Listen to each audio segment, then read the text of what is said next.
श्री हरिदास, श्री कुंज बिहारी, राधे राधे दोस्तों। कैसे हैं आप सब? आई होप कान्हा जी की कृपा सब अच्छे होंगे। सो लास्ट वीडियो में हमने जैसे चर्चा की थी, इंदिरा एकादशी हम कब मना रहे हैं। इंदिरा एकादशी हम 21 तारीख को मना रहे हैं, जो कि आज है। और मुझे किसी का कमेंट आया था कि इस व्रत की जो कथा विधि है या व्रत में जो हम पाठ करते हैं, जो व्रत कथा है, उसके बारे में बताइए। तो फिर आज हम इसी की चर्चा करते हैं। सो आइए हम चर्चा करते हैं पाठ की। सतयुग में इंद्रसेन नामक एक महिष्मती नगर पर शासन करता था। वह भगवान विष्णु का भक्त था। उसके पास किसी भी चीज़ की कमी नहीं थी। एक दिन उसके राज दरबार में नारद मुनि पधारे। राजा ने उनका आदर सत्कार किया और आने का प्रयोजन पूछा। तब नारद जी ने कहा कि वह एक दिन यमलोक गए थे। उन्होंने यमराज से मुलाकात की, उनकी प्रशंसा की। उस दौरान उन्होंने तुम्हारे पिता को देखा, वे यमलोक में थे। नारद जी ने राजा इंद्रसेन को उसके पिता का संदेश बताया। उसके पिता ने कहा कि किसी कारणवश उनसे एकादशी व्रत में कोई विघ्न बाधा हो गई थी, जिसके फलस्वरूप उनको यमलोक में यमराज के पास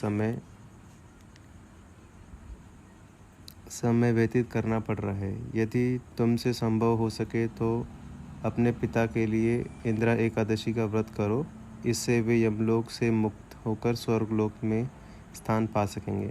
तब राजा इंद्रसेन ने नारद जी से इंदिरा एकादशी व्रत की विधि बताने को कहा। नारद जी ने कहा कि इंदिरा एकादशी व्रत में के दिन तुम स्नान आदि करके भगवान शालिग्राम के समक्ष अपने पितरों का श्राद्ध विधि पूर्वक करो।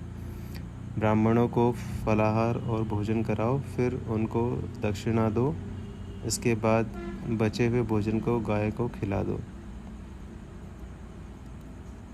फिर धूप दीप गंध पुष्प नैवेद्य आदि से भगवान ऋषिकेश का पूजन करो। फिर रात्रि के समय में भगवत जागरण करो। अगले दिन सुबह स्नान आदि के बाद पूजन करो और ब्राह्मणों को भोजन कराओ। इसके बाद स्वयं भी भोजन करके व्रत को पूरा करो। नारद जी ने कहा कि हे राजन, तुम विधि पूर्वक इंदिरा एकादशी व्रत को करोगे तो निश्चय ही तुम्हारे पिता स्वर्गलोक को प्राप्त होंगे। इसके बाद नारद जी वहाँ से चले गए।